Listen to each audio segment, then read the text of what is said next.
নমস্কার বন্ধুরা, আমিও বাঙালি রান্নাঘরে সবাইকে স্বাগত জানাচ্ছি। আজকে কোনো রেসিপি না, আজকে একটা ভিডিও শেয়ার করছি। সেটা হলো আপেল দিয়ে সাবান বানানো। তাহলে চলুন দেখে নেওয়া যাক আমার আজকের ভিডিওটি।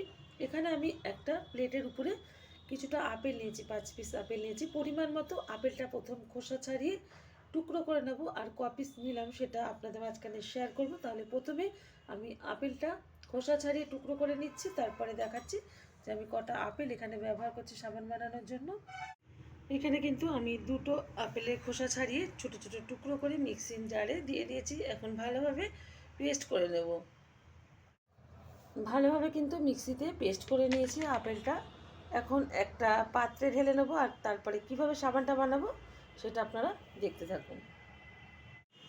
সাবানটা বানানোর জন্য আমি ওভেনে একটা কড়াই বসিয়ে তাতে দিয়ে দিয়েছি কিছুটা পরিমাণে জলটা গরম হয়ে গেছে। আর সাবান বানাতে গেলে কিন্তু সোপ বেশ লাগে। সেখানে আমি এই যে গ্লিসারিন সাবানটা টুকরো করে আমি একটা পাত্রের মধ্যে এবার আমি এই গরম জলে বসিয়ে দিলাম। আস্তে আস্তে কিন্তু গলে যাবে এই গরম ভাপের জন্য।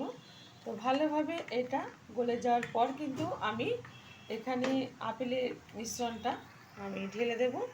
সাবানটা কিন্তু পুরো গলে গেছে। এখন দিয়ে দেবো এখানে এই যে আপেলের মিশ্রণটা, যেটা আমি পেস্ট করে রেখেছিলাম।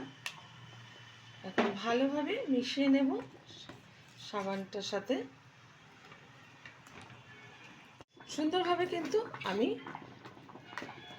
সাবানের সাথে আর আপেলের পেস্টটা মিশিয়ে নিয়েছি। এখন আমি এবার সাবানের শেপ দিয়ে নেব, নামিয়ে নিচ্ছি। আমি একটা প্লেটের উপরে এই যে ছোট ছোট সাবানের শেপ দেব, তার জন্য কিন্তু মুখ ব্যবহার করেছি, মুটকি কোটোর। তো আপনারা সাবানের শেপ যে কিনতে পাওয়া যায় সেগুলির মধ্যে করতে পারেন। তো আমি একটু হালকা করে একটু তেল মাখিয়ে নিয়েছি, আর এটা কিন্তু আমি 1.5 মিনিট মতো জ্বালিয়ে নিয়েছি। এখন আস্তে আস্তে করে আমি ছোট ছোট সাবানের শেপ দিয়ে নেব। আমার এই ভিডিও যদি আপনাদের ভালো লেগে থাকে আপনারা অবশ্যই আমার চ্যানেলটিকে সাবস্ক্রাইব করবেন, লাইক করবেন, শেয়ার করবেন। আর বাড়িতে এরকম আপেল দিয়ে একবার সাবান বানিয়ে দেখবেন। আশা করি আপনাদের যে মুখের কালো কালো দাগ সব দূর হয়ে যাবে, দাগবিহীন মুখ হবে। ঢেলে দিচ্ছি প্রত্যেকটাতে সুন্দর করে। সবগুলোর মধ্যে কিন্তু সুন্দরভাবে আমি সাবানের ব্যাটারটা দিয়ে দিয়েছি। আর যেটা বেশি ছিল একটা বাটিতে আমি এই যে ঢেলে দিয়েছি। আর এটা এখন কিন্তু আমি 3 থেকে 4 ঘন্টা ঠান্ডা করে নেব। তারপরে আমি তুলে দেখাবো যে সাবানগুলো, আপেলের সাবানগুলো কেমন হয়েছে।